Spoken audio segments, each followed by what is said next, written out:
Class 12 की जहां पे अपन सभी चैप्टर्स का रिवीजन कर रहे हैं, वहां पे अपन इंडियन इकोनॉमिक डेवलपमेंट बुक का ये चैप्टर बिल्कुल भी नहीं भूल सकते हैं, क्योंकि हमें पता है इस बुक का ये वाला जो चैप्टर है वो कितना इंपॉर्टेंट है। इस चैप्टर का नाम है इंडियन इकोनॉमी फ्रॉम 1950 टू 1990, यानी कि इसके अंदर अपन ने इस पीरियड के दौरान 1950 से लेकर के 1990 का जो पीरियड था, इस दौरान हमारी इंडियन इकोनॉमी किस तरीके की थी, हमारा एग्रीकल्चर कैसा था, इंडस्ट्रीज किस तरीके की थी, फॉरेन ट्रेड किस तरीके का था, ये सारी चीजों को अपन ने डिस्कस किया है।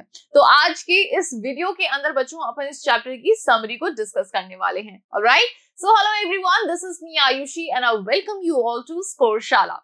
अब चलो इस चैप्टर के बारे में थोड़ा सा बात करते हैं। वैसे तो मैं आपको अगर इसका ब्रीफ दूं तो देखो, हमें ये पता है कि इस चैप्टर में अपन ने उस पीरियड के दौरान हमारा एग्रीकल्चर किस तरीके का था इसके बारे में बात करी है, कौन कौन सी प्रॉब्लम्स थी जो कि ये हमारा एग्रीकल्चर उस टाइम पे फेस करता था, उस सब के बारे में अपन ने बात करी है। इंडस्ट्रीज किस तरीके की थी, स्मॉल स्केल इंडस्ट्रीज जो थी वो किस तरीके से सेटअप होती थी, उसको एनकरेज करने के लिए क्या क्या किया था, तो ये सारी चीजें अपन ने डिस्कस करी।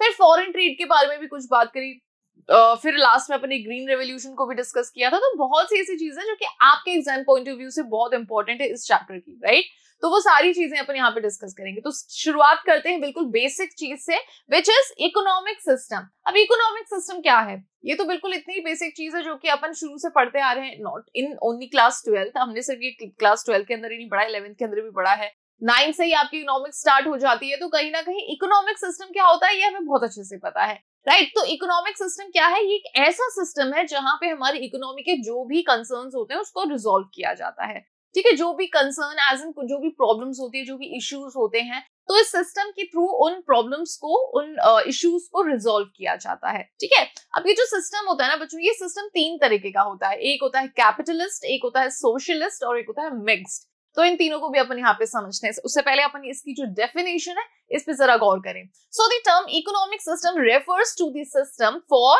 Resolving and economies basic concern. जो इकोनॉमी के बेसिक चीजें होती है, जो बेसिक इश्यूज होते हैं, कंसर्न्स होते हैं, उसको जब रिजॉल्व करते हैं तो वो कौन करता है, इकोनॉमिक सिस्टम ही करता है। अब ये 3 तरीके का होता है, जिसके अंदर सबसे पहले अपन बात करेंगे कैपिटलिस्ट इकोनॉमी की। तो देखो, कैपिटलिस्ट इकोनॉमी के अंदर जो मेन रोल होता है वो किसका होता है। आपको ये पता है कि भाई 2 कैटेगरीज हैं यहाँ पे, एक होता है प्राइवेट सेक्टर और एक होता है पब्लिक सेक्टर। जहां पे अपन बात करते हैं कैपिटलिस्ट इकोनॉमी की, तो यहाँ पे जो मेन रोल होता है वो किसका होता है, प्राइवेट सेक्टर का होता है। या फिर आप ये कह सकते हो कि यहाँ पे जितने भी रिसोर्सेज होते हैं उनकी ओनरशिप किसके पास होती है, प्राइवेट सेक्टर के पास होती है। जो भी डिसीजन मेकिंग पावर होती है वो किसके पास होती है, प्राइवेट के पास होती है, यानी कि प्राइवेट सेक्टर के पास होती है।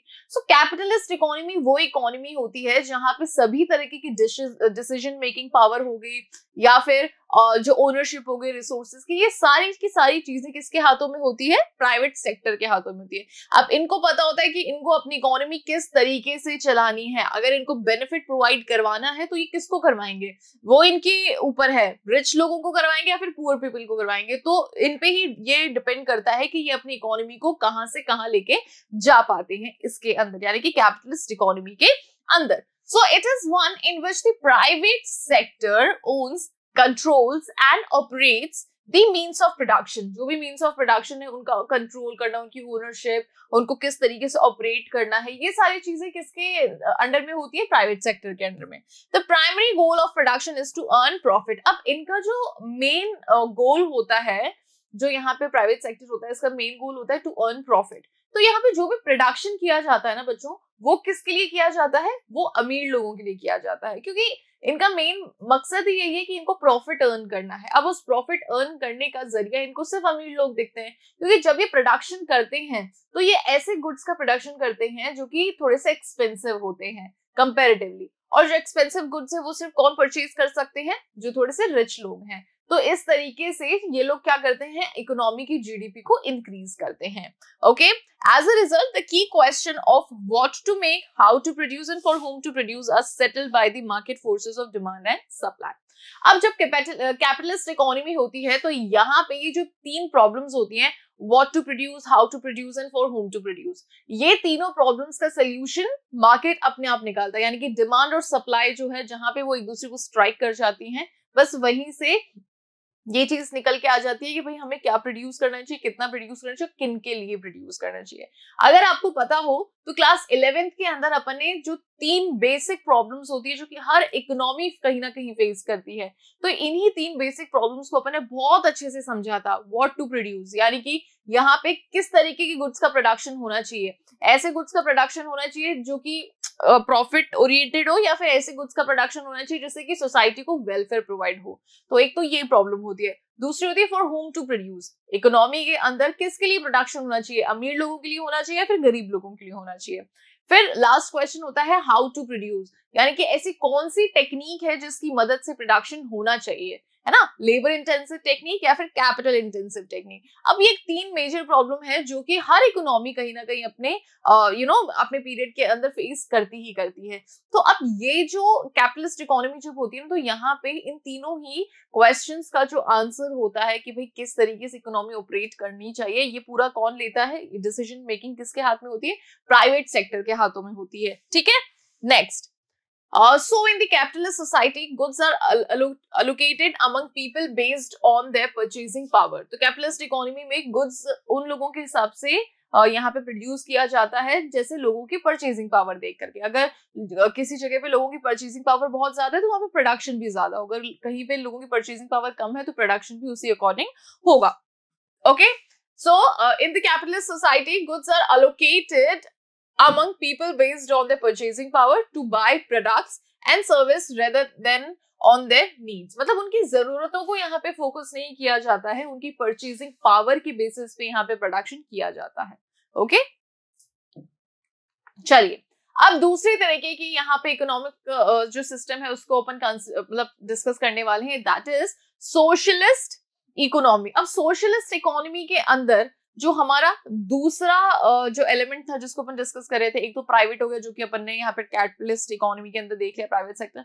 दूसरा होता है बच्चों यहाँ पे पब्लिक सेक्टर। अब यहाँ पे जो मेन जो भी आप कह सकते हो जो फैक्टर्स ऑफ प्रोडक्शन होते हैं उनकी ओनरशिप पब्लिक सेक्टर के हाथ में होती है, decision making power public sector के हाथ में होती है, और पब्लिक सेक्टर और कोई नहीं, हमारी गवर्नमेंट को ही अपन यहाँ पे कंसिडर करते हैं। ठीक है, तो यानी कि यहाँ पे पब्लिक सेक्टर या फिर हमारी गवर्नमेंट जो है वो डिसाइड करती है कि भाई क्या प्रोड्यूस होना चाहिए, कितना प्रोड्यूस होना चाहिए, किसके लिए प्रोड्यूस होना चाहिए और कैसे प्रोड्यूस होना चाहिए।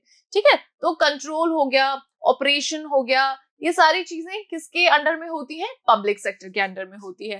So it is one in which government owns, controls and operates the means of production.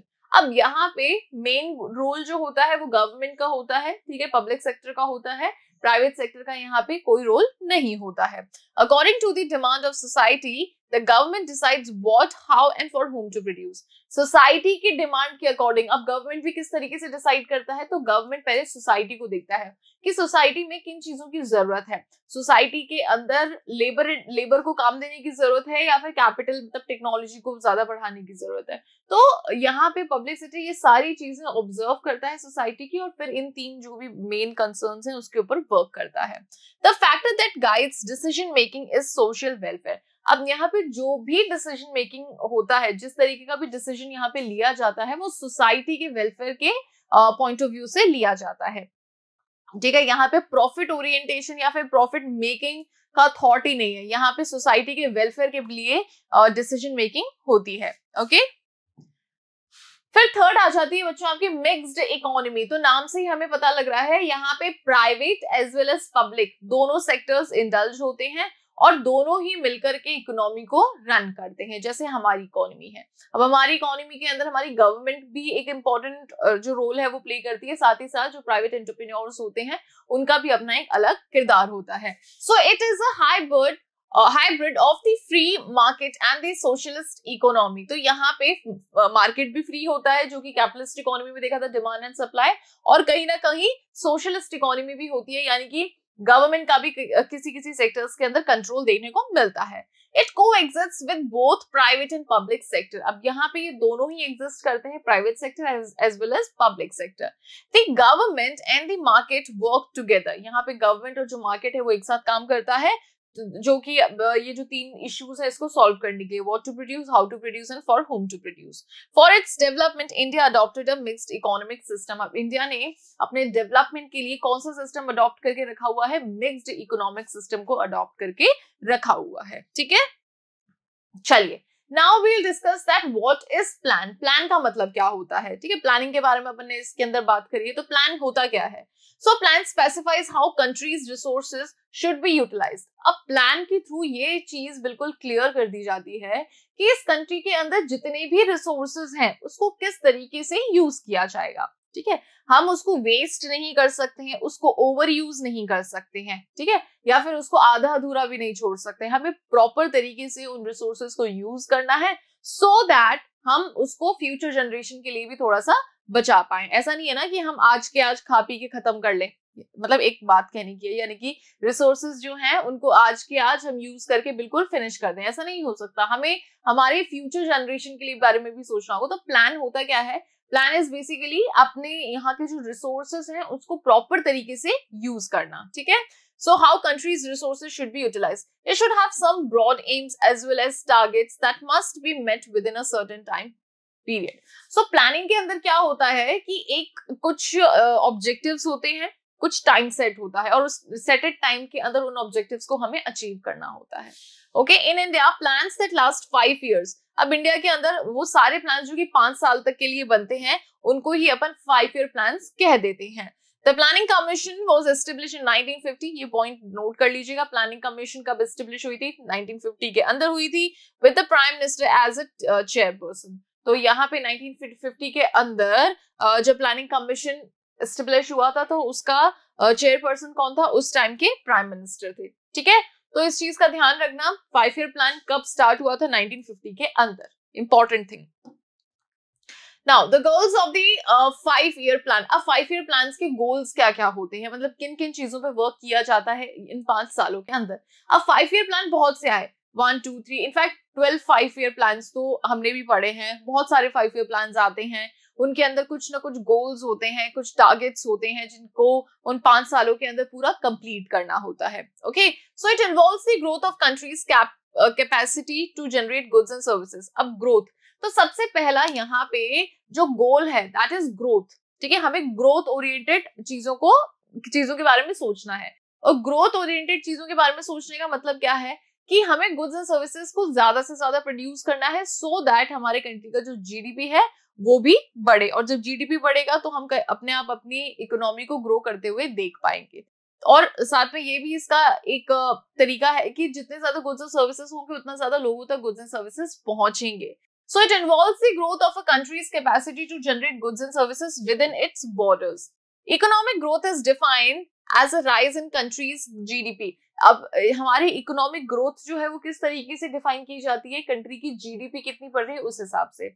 अगर पिछले साल से लेकर के अब नेक्स्ट ईयर तक अगर जीडीपी इंक्रीज हुई है तो हम यही बोलेंगे कि भाई ग्रोथ अचीव हुई है ना। तो जीडीपी का इंक्रीज होना is a very positive aspect for a economy, जिसको देख के हम यही बोलते हैं कि भाई कंट्री इज ग्रोइंग, है ना। और जीडीपी कब बढ़ती है? जब प्रोडक्शन ज्यादा होता है। प्रोडक्शन किस चीज का ज्यादा होगा? गुड्स एंड सर्विसेज का।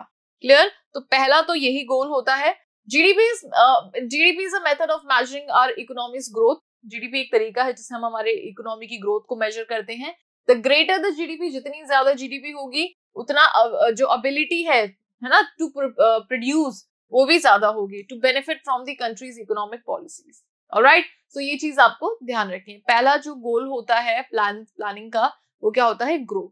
ठीक है, नेक्स्ट इज मॉडर्नाइजेशन। अब ऐसा बिल्कुल नहीं हो सकता कि हम वही पुरानी तकनीक जो है होती है बस उसी को ही हम यूज करते रहें और प्रोडक्शन करते रहें। अगर ऐसा ही होता रहेगा तो हम प्रोडक्शन तो करेंगे लेकिन हम सिर्फ टाइम वेस्ट करेंगे, क्योंकि हमारा जो आउटपुट होगा वो इतना निकल के नहीं आएगा, है ना। तो उस पॉइंट पे हमारा प्रोडक्शन क्या होगा? बिल्कुल वेस्ट होगा। तो it is very much important कि हम सभी सेक्टर के अंदर मॉडर्न मशीन्स ले लीजिए या फिर मॉडर्न स्किल्स को हम एक्सेप्ट करें, है ना। लोगों को हम सिखाएं कि भाई आज के टाइम में मशीन किस तरीके से ऑपरेट होती है, मशीन के क्या क्या यूजेस है। तो ये सारी चीजें यानी कि टेक्नोलॉजी, अगर हम बात करें बिल्कुल एक वर्ड के अंदर तो we are talking about the technology, है ना, कि भाई टेक्नोलॉजी कितनी इंपॉर्टेंट है। तो मॉडर्नाइजेशन बहुत ज्यादा जरूरी है अगर आप ये सोचते हो कि भाई इकोनॉमी को ग्रो करना जरूरी है.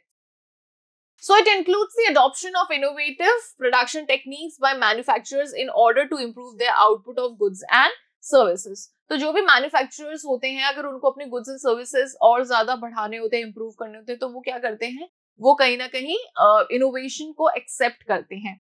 ठीक है. Innovation, invention and technological improvement all play a significant role in modernising our economy and increasing its productivity.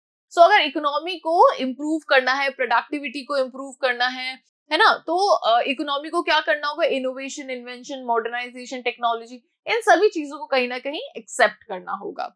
One example would be the adoption of modern agriculture technique. एक एग्जाम्पल तो हमने हमारी आंखों के आगे है. हमने एग्रीकल्चर के अंदर बहुत सी टेक्नोलॉजीज को एक्सेप्ट किया है, इनोवेशन को एक्सेप्ट किया है, जिसका रिजल्ट हम देख पाते हैं आज, right, which resulted in a great productivity, जिससे कहीं ना कहीं जो प्रोडक्टिविटी है वो बहुत अच्छी खासी हुई है. Okay. Next is self reliance. तो सेल्फ रिलायंस का क्या मतलब होता है? देखो, बहुत बार क्या होता है कि जो कंट्री होती है ना, वो बहुत सी जरूरतमंद चीजों के लिए किसी दूसरे कंट्रीज पे डिपेंड होती है. ठीक है. और उन चीजों को वो इम्पोर्ट करती है, राइट. अब अगर वही कंट्री उन चीजों को इंपोर्ट ना करके उन पर्टिकुलर गुड्स को अगर वो खुद प्रोड्यूस करने लगे, तो उसी को अपन सेल्फ रिलायंस कहते हैं. यानी कि हम इन इंपॉर्टेंट चीजों के लिए हम किसी और पे निर्भर नहीं है, हम किसी और के ऊपर हम डिपेंड नहीं है, हम खुद उन चीजों को प्रोड्यूस करें. तो that is what you called self reliance. So ये भी एक इंपॉर्टेंट गोल होता है जब भी प्लानिंग की जाती है. So it refers to the use of country's own resources rather than resources purchase from other countries to promote economic growth and modernisation. So यहाँ पे रिसोर्सेज दूसरे कंट्री से परचेज ना करते हुए हमारे कंट्रीज के अंदर जो रिसोर्सेज हैं उन्हीं को यूज करके हम जब प्रोडक्शन करते हैं, तो उसी को अपन सेल्फ रिलायंस कहते हैं. It refers to the use of countries' own resources rather than resources purchased from other countries to promote economic growth and modernization. ये वही चीज repeat हो गई है. Then fourth one is equity. अब what do you mean by equity? So it is important to ensure that the advantages of economic progress are shared equally among the poor and not just the wealthy. Equity मतलब क्या है? अब ये जो word है बच्चों, ये बना है equally से मिलके. ठीक है. Equally का मतलब तो आपको पता है ना, जब क्लास के अंदर जब टॉफीज डिस्ट्रीब्यूट होती है या कोई भी अच्छी चीज डिस्ट्रीब्यूट होती है, तो टीचर क्या कहती है कि भाई सभी के बीच में it should be distributed equally to each and every student. ठीक है. अगर 2 मिल रही है एक बच्चे को, तो पूरी क्लास के अंदर यही इंश्योर करो कि सभी बच्चों को 2-2 ही टॉफीज मिलने चाहिए. सो इक्वली और equity, it is somewhat similar. ठीक है. अब जो भी चीज का प्रोडक्शन हो रहा है इकोनॉमी के अंदर, जिस भी गुड्स का प्रोडक्शन हो रहा है, तो वो इक्वली सभी के बीच में डिस्ट्रीब्यूट होने चाहिए. No matters the person is rich और no matters the person is poor over here. Okay. तो यहाँ पे इन चीजों का भेदभाव नहीं होना चाहिए. हर गुड को इक्वली इकोनॉमी के अंदर स्प्रेड आउट करना चाहिए. So it is important to ensure that the advantages of economic progress, जो भी हमारी इकोनॉमिक का प्रोग्रेस होता है, that should be shared equally among the poor and not just to the wealthy. Every Indian should be able to meet his or her fundamental necessities. जितने भी जो भी इंडियंस हैं, उनको अपनी जो फंडामेंटल नेसेसिटीज, जो बहुत ही नेसेसिटीज और जो सबके लिए बराबर होते हैं, जैसे फूड हो गया. ठीक है. तो हर एक इंडिविजुअल को एटलीस्ट खाना तो मिलना ही चाहिए, right. And there should be less inequality in wealth distribution. और वेल्थ डिस्ट्रीब्यूशन में भी इनइक्वालिटी नहीं होनी चाहिए. वेल्थ भी जो है वो भी इक्वली सभी के बीच में डिस्ट्रीब्यूट होनी चाहिए, राइट. चलिए, अब अपन यहाँ पे बात करने वाले हैं about the service sector. Service sector उस टाइम पे किस तरीके का था, इसको अपन डिस्कस करेंगे. सो सर्विस सेक्टर है क्या? As a country grows, it goes through a process known as structural change. जैसे जैसे कोई भी कंट्री जब ग्रो करती है, तो उस कंट्री के अंदर एक स्ट्रक्चरल चेंज देखने को मिलता है. और ये स्ट्रक्चरल चेंज होता क्या है, ये मैं जरा आपको समझाती हूँ. देखो, हमें पता है कि इकोनॉमी का जो स्ट्रक्चर होता है वो किस तरीके का होता है. प्राइमरी. ठीक है. Primary sector, secondary sector and the last one is tertiary sector. तो जब भी इकोनॉमी जब ग्रो करती है, तो यहां से लोग कहां स्विच करते हैं बच्चों? यहां स्विच करते हैं. ठीक है.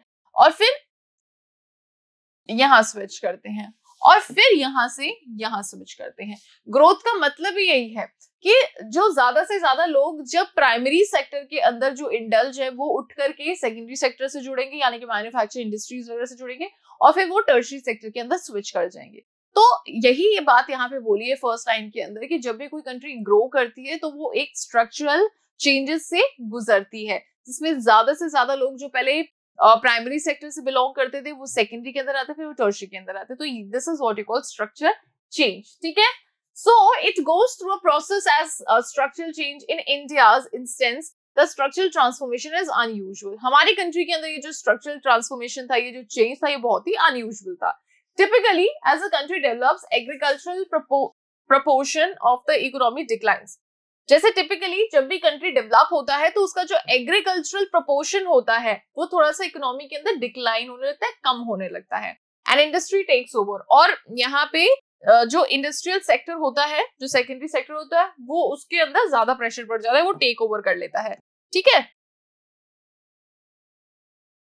Okay, the service sector contributes more to the GDP, और सर्विस सेक्टर जो होता है वो ज्यादा से ज्यादा जीडीपी के अंदर कॉन्ट्रीब्यूट करता है other than the two sectors at greater level of development, ठीक है। और जितना ज्यादा सर्विस सेक्टर कंट्रीब्यूट करेगा जीडीपी के अंदर उतना ज्यादा ही क्या मान के चलते हैं हम, डेवलपमेंट होगा। The structural transformation in India, on the other hand, is unusual. अब हमारे कंट्री के अंदर ये जो स्ट्रक्चरल चेंज है ये बहुत ही अनयूजुअल रहा है। Agriculture accounted for more than half of India's GDP. अब इंडियाज जो जीडीपी है ना, इसके अंदर ज्यादा से ज्यादा कंट्रीब्यूशन हमें कहां से मिलता है, प्राइमरी सेक्टर से, that too from agriculture. Okay, that too from agriculture, as one would anticipate in such poor country, ठीक है। तो हम ये मान के चलते हैं कि ज्यादा से ज्यादा कंट्रीब्यूशन हमें एग्रीकल्चर से मिलता है, और ज्यादा से ज्यादा जो पॉपुलेशन है वो भी एग्रीकल्चर सेक्टर के अंदर जुड़ी हुई है हमारी कंट्री की। तो सेकेंडरी और सर्विस सेक्टर जो है यहाँ से कंट्रीब्यूशन थोड़ा सा कम रहता है, ठीक है। तो कहीं ना कहीं ये बैकवर्डनेस को शो करता है कंट्री के, राइट। सो ये चीज, ये पॉइंट आपको यहाँ पे ध्यान रखना है। However, by 1990 the service sector had share of 40.59%, ठीक है, 40.59%, which was higher than agriculture or manufacturing as it is industrialized countries, ठीक है। तो अब यहाँ पे बताया कि 1990 के अंदर सर्विस सेक्टर से काफी अच्छा खासा यहाँ पे कंट्रीब्यूशन देखने को मिला था जीडीपी के अंदर, जिसके थ्रू हम ये पता लगा कि अब हम सर्विस सेक्टर के ऊपर भी फोकस करना स्टार्ट कर चुके हैं। Okay, now let's talk about agriculture. So agriculture is the foundation of India's economic system and activity. हमारी कंट्री के अंदर हमारी इकोनॉमी की जो ग्रोथ देखी गई थी वो शुरुआती समय में एग्रीकल्चर के थ्रू ही देखी गई थी। अभी जस्ट मैंने आपको ये बोला कि हमारी जो टोटल पॉपुलेशन है इसमें से ज्यादा लोग किससे जुड़े हुए हैं, एग्रीकल्चर से जुड़े हुए हैं। इवन नाउ आज के टाइम में भी बहुत से लोग ऐसे हैं हमारे देश के अंदर जो कि खेती से जुड़े हुए हैं। पर क्या आपको ऐसा लगता है कि खेती यानी कि एग्रीकल्चर सेक्टर जो आज है वही पुराने समय में भी था? अगर आपको ऐसा लगता है तो आप हो सकता है बिल्कुल गलत हो, क्योंकि ऐसा है नहीं। पुराने समय के अंदर जिस पीरियड की अपन बात करें उस टाइम पीरियड के अंदर एग्रीकल्चर बिल्कुल डिफरेंट था। लोगों के पास में जमीन नहीं थी, लोग किसी दूसरों की जमीनों पे काम करते थे, उनको काम करने के बदले में बहुत ही कम पैसा मिलता था या फिर थोड़ा बहुत जो भी अनाज वो वहां पे उगाते थे वो मिलता था, ठीक है। अब इससे क्या था कि क्योंकि उनके पास में और किसी दूसरे तरीके की स्किल्स नहीं थी, उनके पास में एजुकेशन नहीं थी, उनके पास में कोई और जरिया नहीं था कमाने का, तो वो एग्रीकल्चर सेक्टर से ही जुड़े हुए थे। वो पहले अपने परिवार के लिए खेती किया करते थे, फिर धीरे धीरे उनको समझ में आने लगा कि भाई मार्केट के अंदर भी जो है मार्केट के अंदर इन्वॉल्व होकर के भी उन्हें फायदा हो सकता है। फिर उन्होंने कमर्शियलाइजेशन स्टार्ट किया। फिर जब कमर्शियलाइजेशन स्टार्ट उन्होंने किया क्रॉप्स का तो उनको अच्छा खासा फायदा देखने को मिला, ठीक है। और कहीं ना कहीं बहुत जगह ये भी था कि जो लोग एक्चुअल में फार्मिंग करते थे और जिनकी जमीन होती थी और जो गवर्नमेंट इस सब के बीच में जो जिनकी जमीन होती थी ना वो बहुत ज्यादा बीच में पैसा खा लेते थे, तो कहीं ना कहीं एक तरीके से जो छोटे मोटे किसान होते थे वो एक्सप्लॉइट ही होते थे।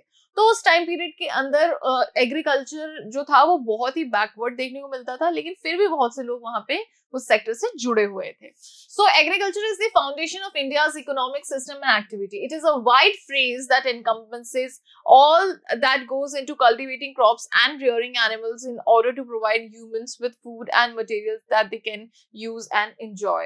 तो यहाँ पे एग्रीकल्चर से लोग जो जुड़े हुए थे उनके लिए मतलब उनके लिए बात कही जाती थी कि भाई ये सारे लोगों की बदौलत ही इतने सारे लोग जिंदा है, क्योंकि इन्हीं के बदौलत, और ये दिस इज अ ट्रूथ, ठीक है, आज फार्मर्स जो हैं उन्हीं के वजह से आज हम इतना अच्छा खा पाते हैं, है ना। तो ये चीज है कहीं ना कहीं बेसिक, बहुत सी बेसिक बात है, लेकिन हाँ हमें इस चीज को कभी भी नजरअंदाज नहीं करना चाहिए। जब भी मौका मिले, कभी भी ऐसा लगे तो हाँ ऑफ कोर्स हमें इस चीज को जिक्र करना चाहिए। इस चीज को हमें हमारी जो अपकमिंग जनरेशन होगी हमें उनको बताना चाहिए कि सबसे इम्पोर्टेंट सेक्टर हमारा एग्रीकल्चर सेक्टर है, क्योंकि अगर एग्रीकल्चर सेक्टर के अंदर ग्रोथ नहीं होगी तो इतनी ज्यादा जो मास में पॉपुलेशन है वो फिर सर्वाइव नहीं कर पाएगी। सो ये बहुत ही अच्छा पॉइंट है। It is a wide phrase, ये कहावत है, that encompasses all that goes into cultivating crops, कि जो लोग भी कल्टीवेटिंग मतलब कल्टीवेशन में जाते हैं या फिर एनिमल के थ्रू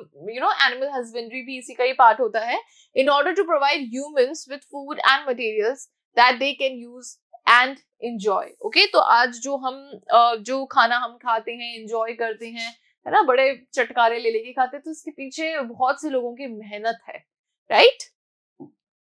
चलिए, now let's talk about some features of Indian agriculture. हमारा जो इंडियन एग्रीकल्चर था उस टाइम पीरियड में वो किस तरीके का था, इसके बारे में थोड़ा बात करते हैं। सो रिलायंस ऑन रेनफॉल। देखो उस जमाने में क्या था कि टेक्नोलॉजी नहीं थी, राइट।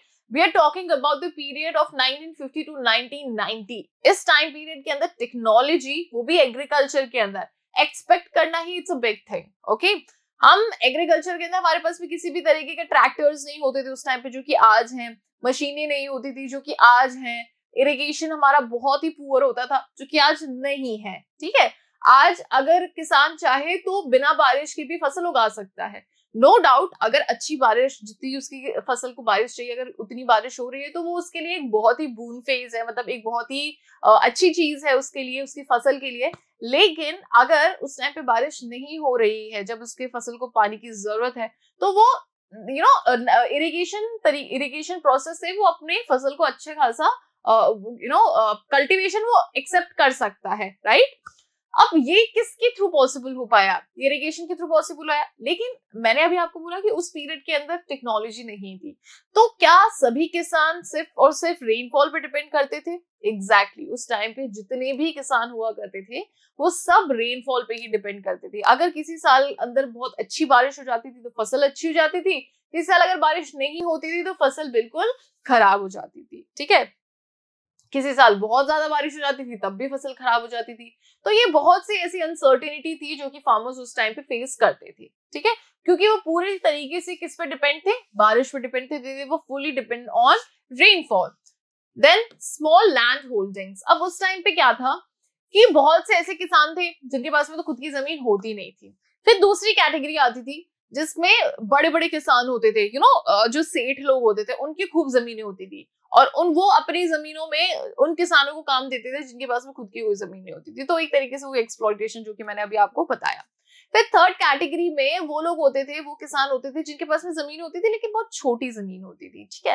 अब उस छोटी जमीन पे वो कल्टीवेशन सिर्फ उतना ही कर पाते थे जिससे वो खुद का और खुद की फैमिली का पेट भर सके। और उस छोटी जमीन के अंदर आप अलग अलग तरीके का कल्टीवेशन भी यानी आप एक्सपेक्ट कर सकते थे। आप अगर एक क्रॉप का कल्टीवेशन कर रहे हो तो आपको उसी का ही करना रहेगा ना। अब आज के टाइम में तो क्या है कि आज के टाइम में रोटेशन चलता है, मिक्स्ड फार्मिंग होती है, बहुत सी अलग अलग चीजें हैं, लेकिन उस टाइम पे ऐसा नहीं था। तो जो लैंड होल्डिंग्स थी वो बहुत कम थी।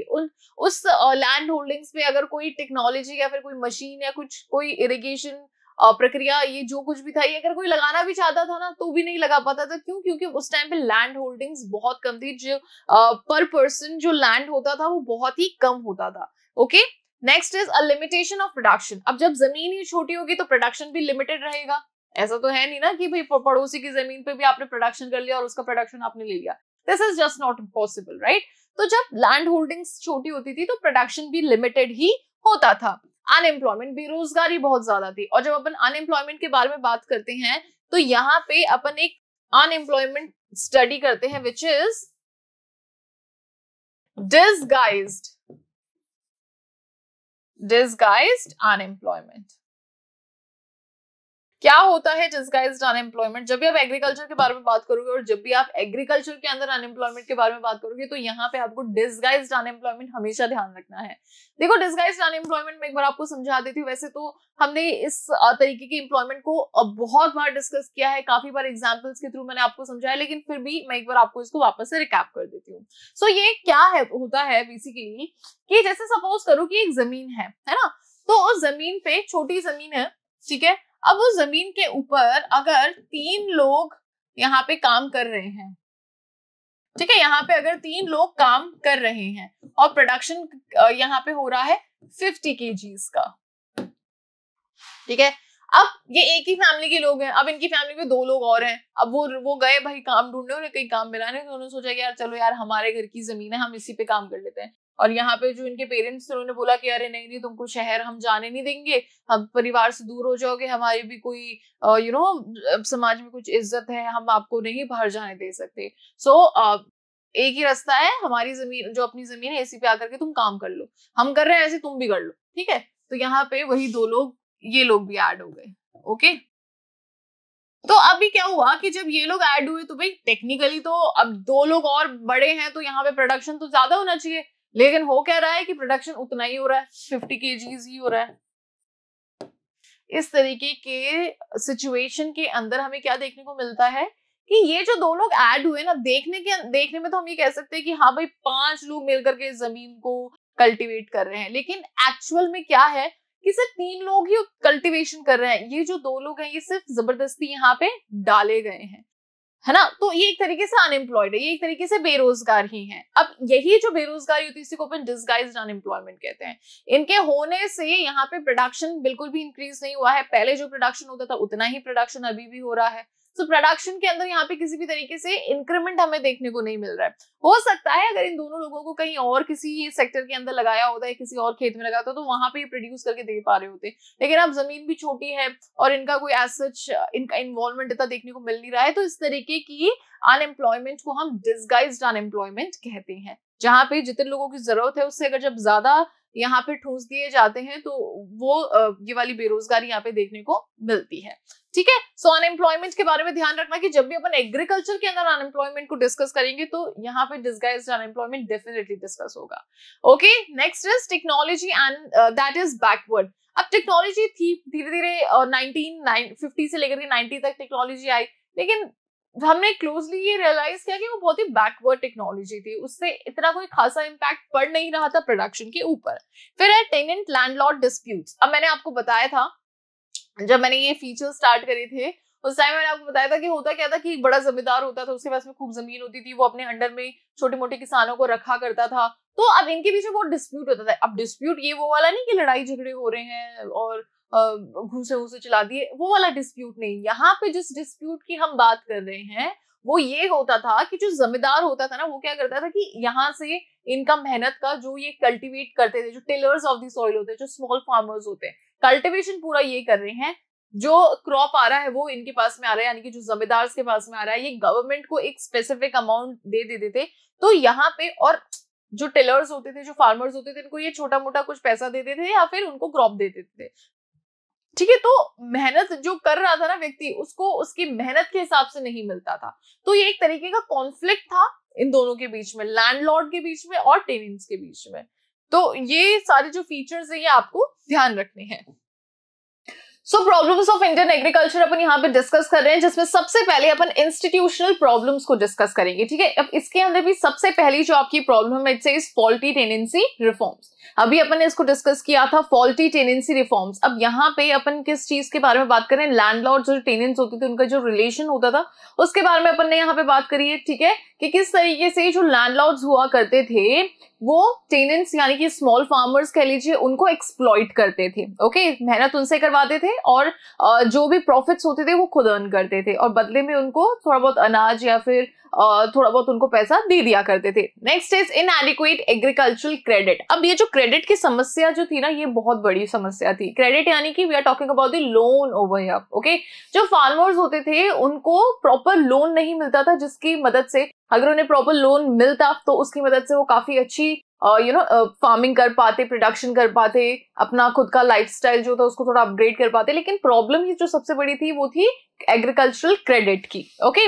जिसकी वजह से काफी बार फार्मर्स को क्या करना पड़ता था, मतलब अब जब इनएडिक्वेट क्रेडिट लेना पड़ता था तो काफी बार क्या होता था कि वो किससे लेते थे, वो या तो लैंडलॉर्ड से लेते थे या फिर ट्रेडर्स से लेते थे, जो सेठ लोग होते थे ना उनसे वो क्रेडिट लेते थे।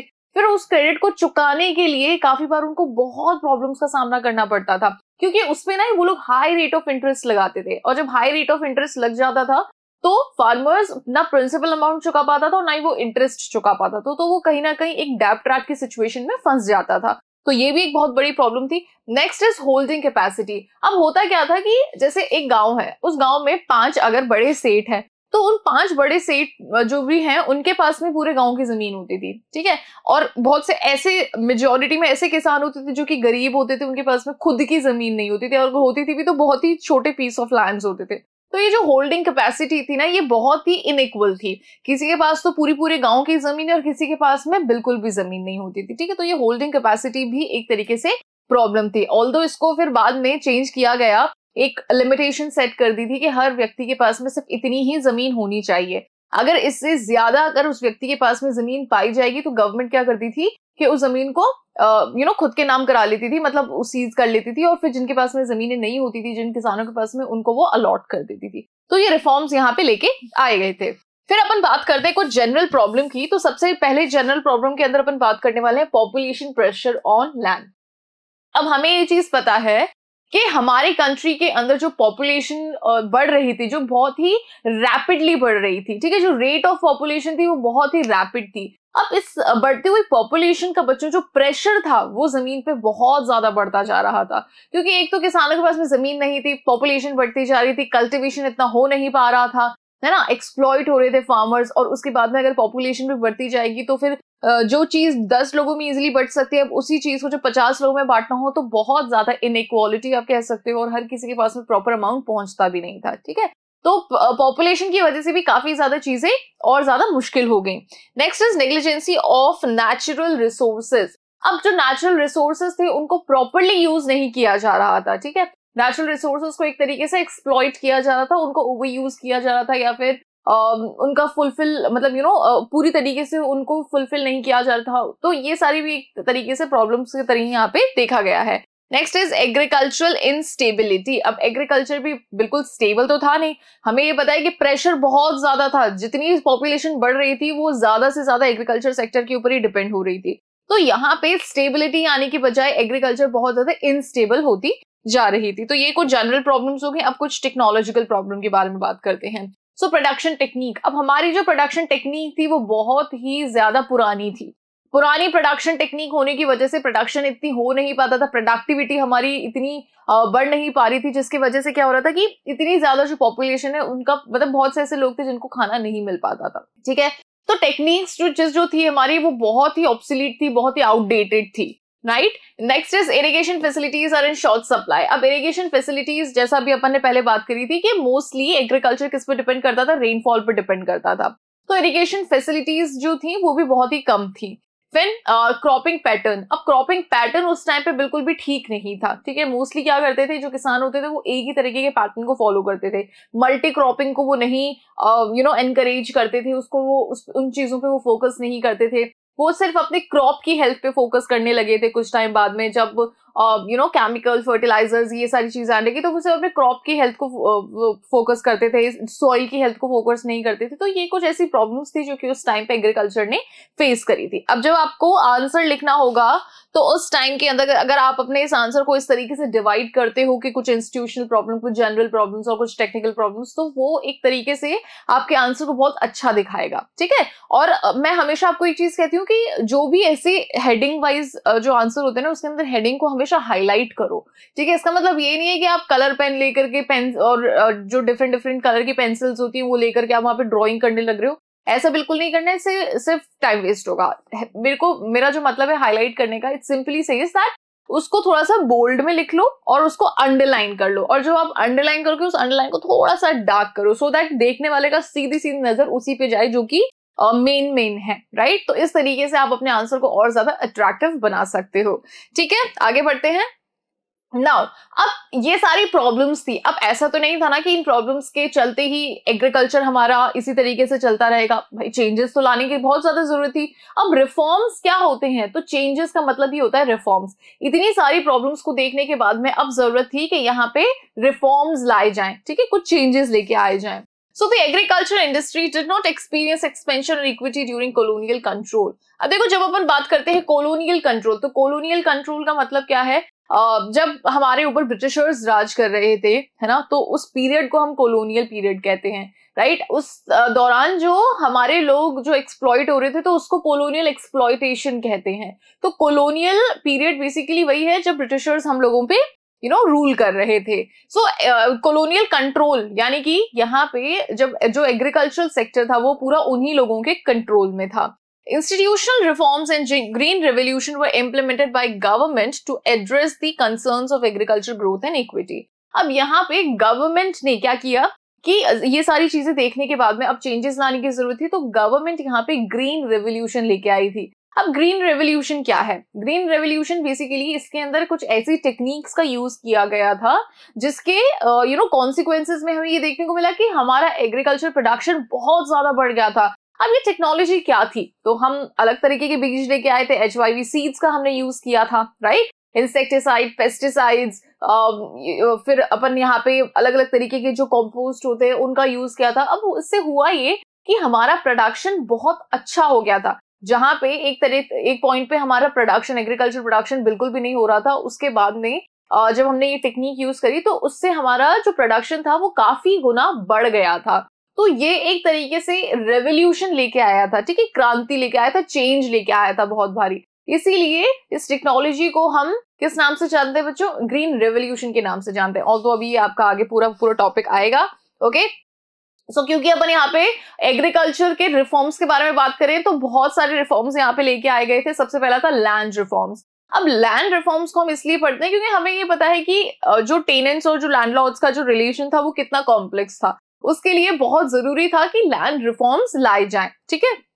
So the tillers of the lands, tillers of the lands कौन होते हैं बच्चों? यहाँ पे उनको एड्रेस किया गया है। किसको एड्रेस किया है? फार्मर्स को एड्रेस किया गया है, okay, as tillers of the land. So the tillers of the land were not the land owners. अब ये लोग, इन लोगों की जमीन नहीं होती थी, okay, during the British era. As a result, a farmer did not have a true possession of the property. तो यहाँ पे जो भी स्मॉल फार्मर्स होते थे, जो मिडिल फार्मर्स होते थे, तो उनके खुद की वो जमीन नहीं होती थी जिसपे वो काम करते थे, ठीक है, उनका खुद का पोसेशन नहीं होता था। वो या तो वो ब्रिटिशर्स की होती थी या फिर जो बड़े सेठ लोग होते थे वो उनकी जमीनें होती थी। So ownership was held by the middlemen. Ownership किसकी होती थी? middlemen की, such as zamindars, jagirdars and others. The farmer would cultivate the land while paying the rent to the zamindars. अब farmer क्या करता था? उस जमीन पे काम करता था और जमींदार्स को रेंट वो देता था। These farmers were inevitably exploited when landowners ignored agricultural needs and were only concerned with the rent they collected from these laborers. अब यहाँ पे ये जो फार्मर्स थे ये बहुत बुरी तरीके से एक्सप्लॉइट हुए थे, क्योंकि यहाँ पे जो लैंडलॉर्ड्स या फिर लैंड ओनर्स जो होते थे उनको सिर्फ अपने रेंट से मतलब होता था। अब यहाँ पे देखो एक चीज आपको जो ध्यान रखनी है वो ये है कि ये जो छोटे किसान होते थे ये यहाँ पे काम इसलिए करते थे ताकि इनको थोड़ा बहुत पैसा मिल जाए, इनको थोड़ा बहुत अनाज मिल जाए, और ये बदले में रेंट भी इनको पे करते थे लैंड ओनर्स को। तो लैंड ओनर्स को सिर्फ अपने रेंट से मतलब होता था, इनको और किसी चीज से मतलब नहीं होता था। Okay, in order to fix the situation, the government of a newly independent India had a few goals in mind. अब जब ब्रिटिशर्स यहाँ से चले गए तो गवर्नमेंट ने यहाँ पे कुछ ऐसी चीजें लेके आई, गवर्नमेंट कुछ ऐसे बदलाव लेके आई जिसकी मदद से ये जो बेचारे किसान एक्सप्लॉइट हो रहे थे उनका एक्सप्लॉइटेशन बंद हो पाए। सो कौन कौन से गोल्स को ध्यान में रखते हुए यहाँ पे गवर्नमेंट नए आइडियाज लेके आई। So the main goal was to make systematic and comprehensive improvements to the country's agrarian structure. अब एग्रीगेरियन स्ट्रक्चर की जब अपन बात कर रहे हैं तो we are talking about the agricultural sector over here. Okay, so यहाँ पे मेन गोल क्या था हमारी गवर्नमेंट का कि भाई कुछ सिस्टमैटिक तरीके हों एग्रीकल्चर सेक्टर के अंदर, बिल्कुल सिस्टमैटिक और कॉम्प्रिहेंसिव इंप्रूवमेंट्स हों, कुछ बहुत ही जैसे आंखों के आगे अगर किसी का एक्सप्लॉइटेशन हो रहा है तो वो चीज बिल्कुल खत्म हो जाए। ये जो मिडिल मैन है जो कि गवर्नमेंट से भी कहीं ना कहीं पैसे एंट रहा है और जो ये स्मॉल फार्मर्स इनसे भी कहीं ना कहीं पैसे एंट रहा है, तो इस मिडिल मैन का ही पूरा का यहाँ से इसको हटा देना चाहिए। ठीक है, तो इनका मेन फोकस यही था। Okay, so a secondary goal was to eliminate the intermediaries of the India's semi-feudal landlordism system, that is zamindar. So यहाँ पे जो जमींदार वगैरह थे उनको पूरी तरीके से यहाँ से हटाने का इनका मेन गोल था। Now ensures economic and social equity. अब यहाँ पे this is social, alright? So government ने इस चीज का भी ध्यान रखा था कि इकोनॉमिक और सोशल जस्टिस, इक्विटी, इक्वालिटी लोगों के बीच में हो, ठीक है, economically and socially both, while also ensuring social justice for the past injustice against farmers. और पिछले मतलब जो ब्रिटिशर्स के एरा के दौरान जिन भी किसानों के साथ में इनजस्टिस हुआ था उनके साथ में सोशल जस्टिस हो, इस चीज का भी गवर्नमेंट ने ध्यान रखा था। The land reforms would also prevent land owners from exploiting tenant farmers. अब यहाँ पे जो टेनेंट फार्मर्स होते थे, ठीक है, जो कि किराए पे जमीन लेकर के उस पे खेती किया करते थे, तो वो और ज्यादा एक्सप्लॉइट ना हो, इसके ऊपर भी गवर्नमेंट ने ध्यान दिया था। Finally these farmers must be motivated and techniques to be boost agriculture productivity must be implemented. फिर लास्ट में ऐसी टेक्निक्स यहाँ पे एग्रीकल्चर के अंदर इंप्लीमेंट करनी जरूरी समझी थी गवर्नमेंट, जिससे कि प्रोडक्शन काफी अच्छा हमारा निकल के आ पाए। Okay, next is land ceiling act. अब लैंड सीलिंग एक्ट क्या होता है इसको जरा समझिए। So this entails determining the maximum amount of land that an individual can own. अब मैंने आपको बताया था कि होता क्या था कि जो बड़े बड़े सेठ लोग होते थे, जो बड़े बड़े जमींदार लैंडलॉर्ड्स जो हुआ करते थे, उनके पास में गांव की ज्यादातर जमीन होती थी, और जो किसान होते थे, छोटे मोटे किसान जिनका मेजॉरिटी बहुत ज्यादा होती थी, उनके पास में क्या होते थे कि जमीनें उनके पास में नहीं होती थी। तो ये जो लैंड होल्डिंग की जो कैपेसिटी है, इसको गवर्नमेंट ने बिल्कुल चेंज करने का अपने दिमाग में आइडिया लेके आए। ओके, और यहाँ पे इन्होंने एक मैक्सिमम अमाउंट फिक्स कर दिया था कि एक व्यक्ति सिर्फ इतना ही होल्ड कर सकता है जमीन। The goal of the land ceiling was to decrease land ownership concentration in a few hands and promote agricultural equity. अब यहाँ पे ऐसा करने के पीछे सिर्फ यही एक रीजन था कि जो लैंड होल्डिंग कैपेसिटी है वो सबकी इक्वल हो, है ना। एक बंदे के पास में अगर 10 बीघा जमीन है और एक के पास में बिल्कुल भी नहीं है, तो ये तो इनइक्वालिटी होगी ना। तो यहाँ पे ये फिक्स कर दिया है कि भाई आप ज्यादा से ज्यादा 5 बीघा ही जमीन रख सकते हो। This is I am just giving an example. Okay, तो आप ज्यादा से ज्यादा 5 बीघा ही जमीन रख सकते हो। अगर इससे ज्यादा किसी के पास में जमीन है तो वो गवर्नमेंट वो खुद के पोसेशन में उसको ले लेगी। Okay okay, so now green revolution. अब ये इसी के बारे में अभी अपन ने थोड़ा सा जिक्र किया था। सो ये कब इसकी शुरुआत कब हुई थी? तो green revolution began in 1965. Always remember this. When the first high yielding variety seeds were introduced into Indian agriculture. HYV seeds के बारे में बता रही थी, इसका फुल फॉर्म क्या होता है? High yielding variety seeds, ठीक है। सो 1965 के अंदर ग्रीन रेवोल्यूशन हमारी कंट्री में आया था, और इस दौरान HYV सीड्स को इंट्रोड्यूस किया गया था फार्मर्स से। This was combined with the better and more effective irrigation. अब HYV सीड्स के साथ साथ में और ज्यादा इफेक्टिव इरिगेशन फैसिलिटीज फार्मर्स को दी गई थी, and the proper use of fertilisers to boost agriculture yield. और फर्टिलाइजर्स, पेस्टिसाइड्स, इन सब के यूजेस बताए गए थे, है ना। केमिकल जो थे उसको इंट्रोड्यूस किया गया था, जिससे कि प्रोडक्शन काफी गुना बढ़ पाए। The Green Revolution had the desired effect of making India self-sufficient in the food grains. अब Green Revolution की मदद से हमारा जो कंट्री था ये बहुत ज्यादा सेल्फ सफिशिएंट हुआ था, ठीक है। यानी कि जिन चीजों पे हम दूसरी कंट्रीज पे डिपेंड करते थे, अब ग्रीन रेवोल्यूशन के बाद में हम बहुत से ऐसे फूड ग्रेन्स थे जिसको हम खुद ही प्रोड्यूस कर रहे थे। अब हम उन फूड ग्रेन्स के लिए या फिर उन फूड प्रोडक्ट्स के लिए हम दूसरी कंट्रीज पे डिपेंड नहीं रहे थे।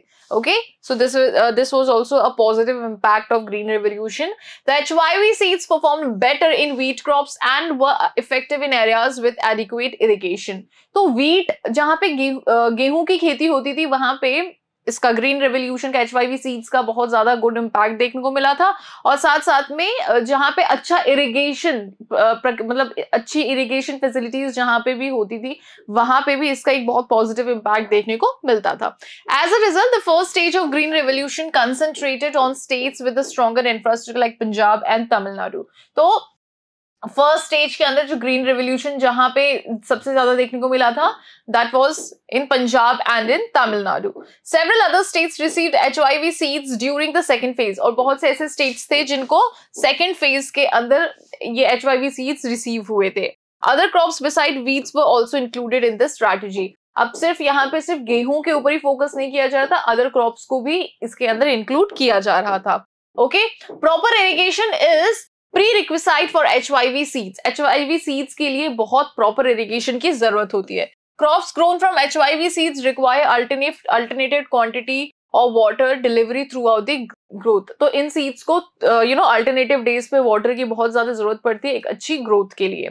As a result crops can not rely on monsoon. तो इसके लिए सिर्फ मॉनसून पे क्रॉप डिपेंड नहीं रह सकती है। Okay, a green revolution greatly enhanced India's islands irrigation infrastructure around the fields. तो यहाँ पे कुल मिलाकर के ग्रीन रेवोल्यूशन की मदद से इरिगेशन फैसिलिटीज पे बहुत ज्यादा फोकस किया गया, ठीक है, और इनलैंड इरिगेशन जो इंफ्रास्ट्रक्चर्स थे उन पे बहुत ज्यादा फोकस किया गया, जैसे ट्यूबवेल्स हो गए, है ना, वेल्स हो गए, तो इन सब चीजों पे ज्यादा फोकस किया जिसके थ्रू ग्राउंड वाटर को अपने खेतों में लोग दिया करते थे, फार्मर्स दिया करते थे। तो इस तरीके के इंफ्रास्ट्रक्चर पे काफी ज्यादा फोकस किया गया था। Finally, technology and machinery were introduced that greatly aided the promotion of commercial farming into the country. फिर फाइनली किस चीज पे फोकस किया गया था? मशीन्स पे फोकस किया, टेक्नोलॉजी पे फोकस किया गया, ठीक है, एग्रीकल्चर सेक्टर के अंदर, जिससे कि ज्यादा से ज्यादा हमारे कंट्री के अंदर फार्मिंग की करने लगे लोग फॉर कमर्शियल पर्पस, ठीक है। जैसे ही मशीन्स आ गई एग्रीकल्चर सेक्टर के अंदर, जैसे ही टेक्नोलॉजी आ गई एग्रीकल्चर सेक्टर के अंदर, तो वैसे ही लोग ज्यादा से ज्यादा प्रोडक्शन करने लगे और कहीं ना कहीं एग्रीकल्चर को एज अ कमर्शियल सेक्टर वो लोग देखने लगे। ओके, अब सिर्फ एग्रीकल्चर सबसिस्टेंस के लिए नहीं रहा था, अब एग्रीकल्चर कमर्शियल यूज के लिए भी बन गया था। Clear? Next is marketed surplus. Marketed surplus, surplus का मतलब क्या होता है? सरप्लस का मतलब होता है हमने जितने उम्मीद किए उससे काफी गुना ज्यादा किसी चीज का होना। सपोज करो कि मैं एक्सपेक्ट कर रही हूँ कि भाई इस साल मैं 50 kg का प्रोडक्शन कर लूंगी, लेकिन भाई मतलब एग्रीकल्चर सेक्टर के अंदर, लेकिन मौसम इतना अच्छा रहा, बारिश इतनी अच्छी हुई, सारी चीजें मेरे फेवर में थी, तो मैं 50 की जगह 70 kg का मैंने प्रोडक्शन कर लिया। तो ये जो 20 kg एक्स्ट्रा प्रोडक्शन हुआ है ये है मेरा सरप्लस, ठीक है, जिसको मैं मार्केट में और अच्छे से सेल आउट कर सकती हूँ। Clear? So farmers sold a significant amount of agriculture produce in the market. तो फार्मर्स क्या करते थे? एक सर्टेन अमाउंट मार्केट में सेल आउट करते थे and the increased output impacted in the economy. और जैसे जैसे आउटपुट इंक्रीज होता था तो उसका जब उसको मार्केट में सेल करते थे तो इसका इम्पैक्ट हमारी इकोनॉमी में देखने को जरूर मिलता था। The portion of agriculture produce sold in the market by farmers is referred as the marketed surplus. अब जो पोर्शन फार्मर्स अपना मार्केट के अंदर सेल आउट करते हैं उसको अपन मार्केट सरप्लस के नाम से जानते हैं। The increase in marketable surplus resulted in improved agricultural growth. अब जैसे ज्यादा से ज्यादा फार्मर्स जब ये मार्केटेड सरप्लस मार्केट के अंदर सेल आउट करने लगे, ठीक है, मतलब अब ये जो रेट जैसे जैसे बढ़ने लगे वैसे एग्रीकल्चरल सेक्टर काफी ग्रो होने लगा था हमारी इकोनॉमी के अंदर। As a result the price of food grains fell in comparison to the other consumer goods. तो इसी की वजह से क्या हुआ कि हमारा जो प्राइस है फूड ग्रेन्स का वो काफी कम हो गया था in comparison to other consumer goods. Okay, now what are the positive effects of green revolution? Green revolution के कौन कौन से पॉजिटिव इफेक्ट्स हैं इसको अपन देखते हैं। So use of modern technology such as HYV seed, fertilisers etcetera. तो यहाँ पे ग्रीन रेवोल्यूशन के अंदर HYV सीड्स का यूज लिया गया, फर्टिलाइजर्स का यूज लिया गया। Okay, now it has an impact on the social revolution. तो ग्रीन रेवोल्यूशन का एक पॉजिटिव इम्पैक्ट डेफिनेटली हमारी सोसाइटी पे देखने को मिला था। Alright, increases the performance and productivity. Green revolution की मदद से एग्रीकल्चर के अंदर जो परफॉर्मेंस थी वो डेफिनेटली अच्छी हुई थी, बेहतर हुई थी, और प्रोडक्टिविटी भी काफी गुना बढ़ गई थी। Increase in the commercial farming. अब जब यहाँ पे प्रोडक्टिविटी बढ़ गई थी तो फार्मर्स क्या कर रहे थे? अपना मार्केटेड सरप्लस बढ़ा रहे थे, ठीक है, जो प्रोडक्शन वो मार्केट में सेल करते थे उसको वो बढ़ा रहे थे। तो कहीं ना कहीं जो कमर्शियल फार्मिंग थी वो काफी इंक्रीज हो रही थी, इंक्रीज्ड अर्निंग। अब जब ऐसा होगा तो फार्मर्स की अर्निंग भी बढ़ेगी, राइट। ग्रोथ इन एम्प्लॉयमेंट, ज्यादा से ज्यादा लोगों को यहाँ पे नौकरियां भी मिल रही थी एग्रीकल्चर सेक्टर के अंदर, ठीक है, क्योंकि जब देखो प्रोडक्शन ज्यादा होगा तो एक जगह से दूसरी जगह उस प्रोडक्शन को भेजने के लिए ट्रांसपोर्ट फैसिलिटीज की भी जरूरत पड़ेगी, स्टोरेज फैसिलिटीज की भी जरूरत पड़ेगी, तो एम्प्लॉयमेंट जनरेशन यहाँ पे हो रहा था। Next is a significant increase in the average. अब यहाँ पे चाहे आप एम्प्लॉयमेंट के बेसिस पे कह लो, चाहे प्रोडक्टिविटी के बेसिस पे कह लो, चाहे आप पर पर्सन कंजम्पशन के बेसिस पे कह लो, जो एवरेज था वो हर फॉर्म में यहाँ पे बढ़ता जा रहा था। Okay, next is there are few negative effects of green revolution as well. ठीक है, ये मत समझिएगा कि ग्रीन रेवोल्यूशन के सिर्फ और सिर्फ पॉजिटिव इंपैक्ट ही थे, कुछ ना कुछ नेगेटिव इंपैक्ट भी थे। अब ये नेगेटिव इंपैक्ट कौन कौन से थे, let's just see this. So limited to specific crops, हमने सिर्फ वीट के बारे में यहाँ पे बात करी, और मैंने बोला था कि कुछ गिनी चुनी क्रॉप्स पे और उसका इफेक्ट देखने को मिला था। तो आप ये अंदाजा लगा सकते हैं कि ग्रीन रेवोल्यूशन का जो इम्पैक्ट था वो कुछ स्पेसिफिक क्रॉप्स पे ही था एंड प्लेसेस, और कुछ ही जगहों पे था, सिर्फ कुछ ही स्टेट्स के अंदर था, such as wheat and rice. तो स्पेसिफिक क्रॉप्स यानी कि wheat and rice, states like Punjab, Haryana, Uttar Pradesh and Andhra Pradesh, और इन्हीं स्टेट्स में इसका इम्पैक्ट ज्यादा देखने को मिला था। पार्शियल पॉवर्टी एलिवेशन, अब पॉवर्टी एलिवेशन यानी कि गरीबी को खत्म करना। अब जहां पे जिन जिन स्टेट्स में इसका पॉजिटिव इम्पैक्ट देखने को मिला, अब सिर्फ वहीं पे ही गरीबी खत्म हुई, सब जगह पॉवर्टी एलिवेट नहीं हो पाई। ठीक है, सभी स्टेट्स के अंदर पॉवर्टी एलिवेशन नहीं पॉसिबल हो पाया था। लैंड रिफॉर्म्स वर इग्नोर्ड, यहाँ पे लैंड रिफॉर्म्स को पूरी तरीके से इग्नोर किया गया था। Widening of the income gap between small and large farmers, अब जो लार्ज फार्मर्स होते थे, जो बड़े किसान होते थे, जो छोटे फार्मर्स होते थे, इनके बीच में गैप काफी गुना ज्यादा आ गया था। क्यों? क्योंकि छोटे किसान इस टेक्नोलॉजी को मतलब अफोर्ड नहीं कर पाते थे, एक्सेप्ट नहीं कर पाते, क्योंकि उनके पास में इतना पैसा नहीं था। क्रेडिट की जो फैसिलिटीज थी उसको भी वो इतना नहीं समझते थे। और वहीं पे जो बड़े किसान होते थे वो इस टेक्नोलॉजी को ज्यादा से ज्यादा एक्सेप्ट करके और अपना प्रोडक्शन बढ़ा करके वो और अमीर होते जा रहे थे, और गरीब आदमी और गरीब होता जा रहा था। तो ये इन दोनों के बीच का जो गैप था वो काफी गुना बढ़ रहा था। डिग्रेडेशन ऑफ द इन्वायरमेंट, और साथ ही में क्योंकि यहाँ पे ग्रीन रेवोल्यूशन के अंदर केमिकल्स को काफी ज्यादा एनकरेज किया गया है, तो इसका एक पॉइंट के बाद में तो नेगेटिव इम्पैक्ट हमारे एनवायरमेंट पे डेफिनेटली देखने को मिल रहा था। Okay, now we'll talk about subsidy over here. Subsidy क्या होती है? तो सब्सिडी मैंने आपको हमेशा बताया है, it's a help by the government. ठीक है, सब्सिडी का मतलब क्या है? ये एक तरीके की मदद है, किससे? गवर्नमेंट से। किसको? हम लोगों को, मतलब जनता को। Okay, so in the context of agriculture, अगर एग्रीकल्चर के अंदर हम बात कर रहे हैं, so subsidy refers to the provision of inputs to the farmer at a lower cost than the market price. So अगर अपन एग्रीकल्चर के सेक्टर के अंदर बात करें तो सब्सिडी का मतलब क्या है?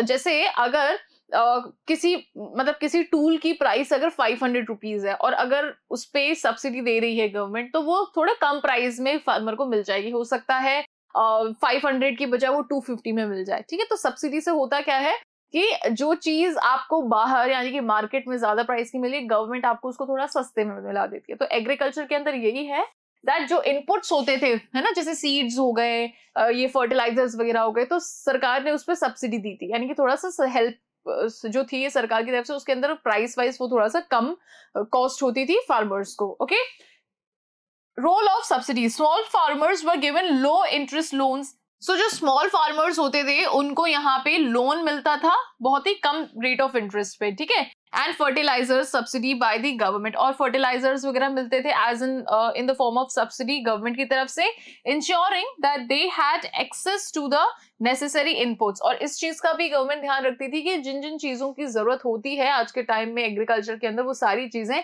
हर किसान को मिले, चाहे वो किसान छोटा हो चाहे वो बड़ा हो। As a result both small and large farmers benefited from the green revolution. इसी की वजह से ग्रीन रेवोल्यूशन की जो इम्पैक्ट था वो दोनों जगह देखने को मिला था, स्मॉल फार्मर्स के अंदर भी और लार्ज फार्मर्स के अंदर भी। ठीक है,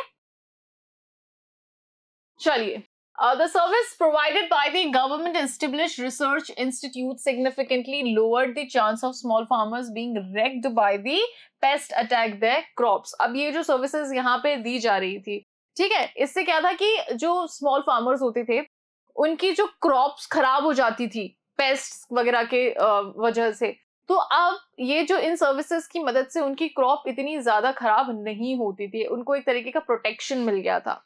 okay, so the service provided by the government established research institute, जो गवर्नमेंट ने रिसर्च इंस्टीट्यूट बनाया था, उससे जो इनको सर्विसेज मिलती थी स्मॉल फार्मर्स को, उससे होता क्या था कि जो पेस्ट अटैक उनके क्रॉप्स पे होता था वो अब नहीं होने लगा था। ठीक है, now we'll be talking about industry and trade, role of industrial sector of India. So अभी तक अपन ने एग्रीकल्चर अच्छे से डिस्कस कर लिया है, उससे पहले भी अपन ने काफी सारी चीजें डिस्कस कर ली हैं। नाउ वी विल बी अभी तक अपन ने एग्रीकल्चर सेक्टर बहुत अच्छे से डिस्कस कर लिया, उससे पहले अपन ने सर्विस सेक्टर के बारे में भी बात कर ली है। अब अपन यहाँ पे कुछ इंडस्ट्री और ट्रेड के बारे में बात करने वाले हैं। Okay, so role of industrial sector in India, India के अंदर इंडस्ट्रियल सेक्टर का क्या रोल है इसके बारे में जरा देखते हैं।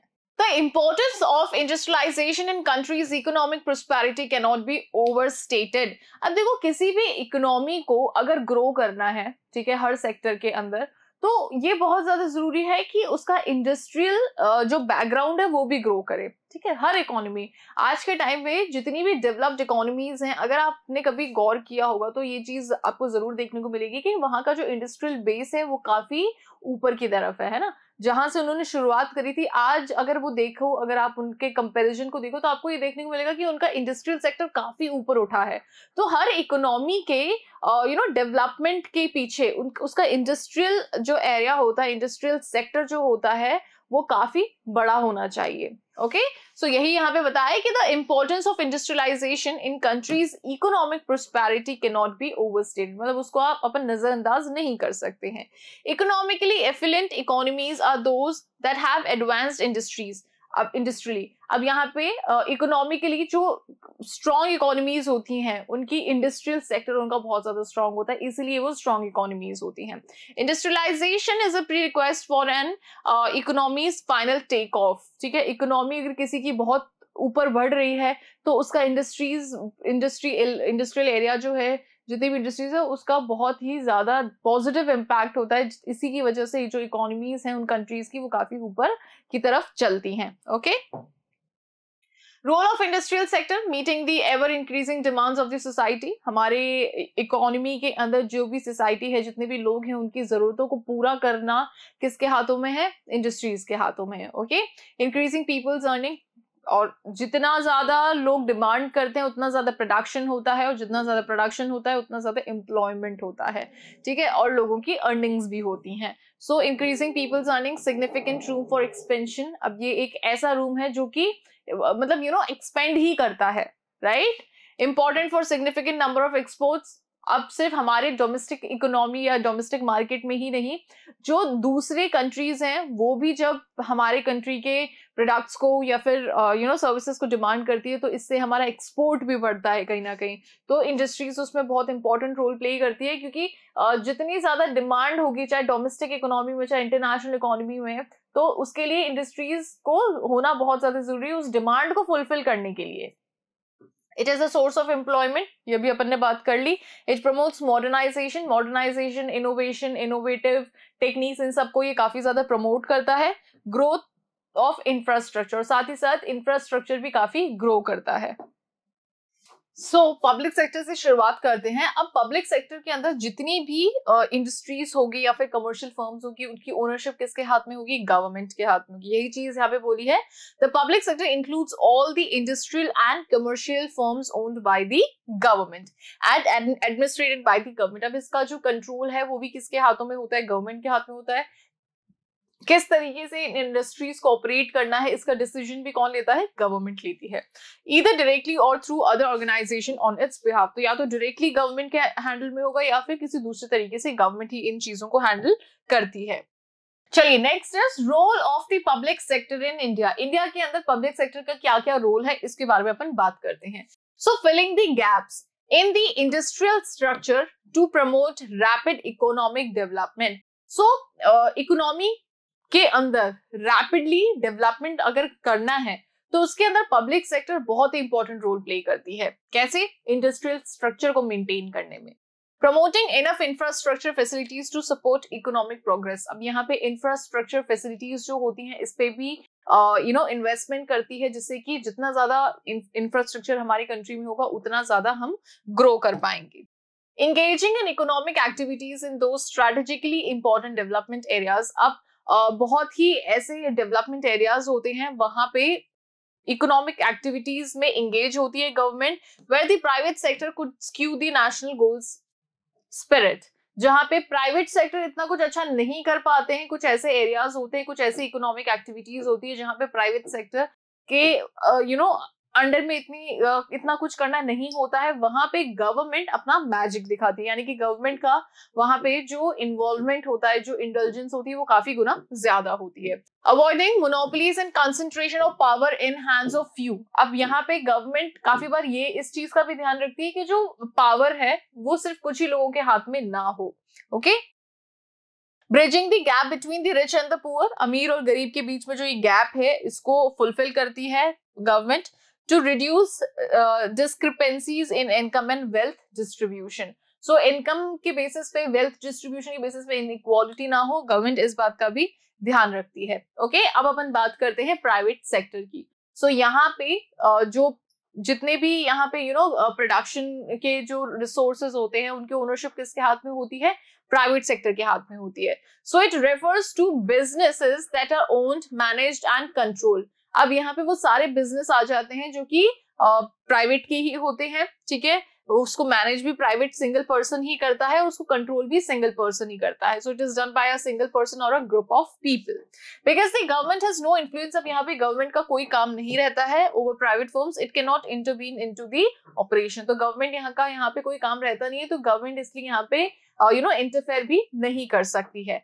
It is the type of company unit that is run with the goal of making money. अब यहाँ पे इनका मेन ऑब्जेक्टिव जो होता है वो होता है प्रॉफिट अर्निंग, ठीक है, प्रॉफिट कमाना, पैसे कमाना।